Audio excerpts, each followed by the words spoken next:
vahel, kui inimesed tulevad minu juurde konsultatsioonile, siis nad käituvad nii, nagu oleksid nad väga nõrgad, et nad nüüd otsivad abi.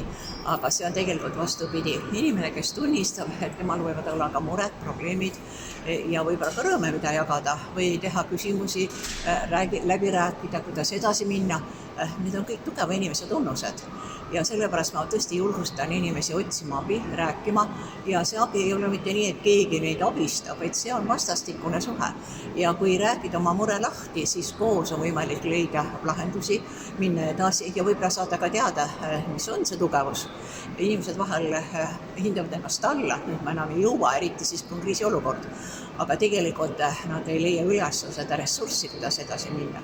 Nii et julgesti võiks tulla ja kui rääkida nüüd lahti oma neid muresid, siis on samamoodi kui avada kas või arvuti. Ja kui me selle aktiveerime, siis me leiame, seal on väga palju informatsiooni, nii palju võimalusi, aga kui me seda ei tee üldse lahti, kui me suudki lahti ei tee ja oma muresid ei räägi, siis me võime selle ajal lõpuks ära väsida ja me ei jõua mitte kuhugi välja. Nii et julgesti oleme sõbrad, jagame oma muresid, jagame oma rõõme ja koos on palju kergem edasi minna ja teha tulevikuplaane.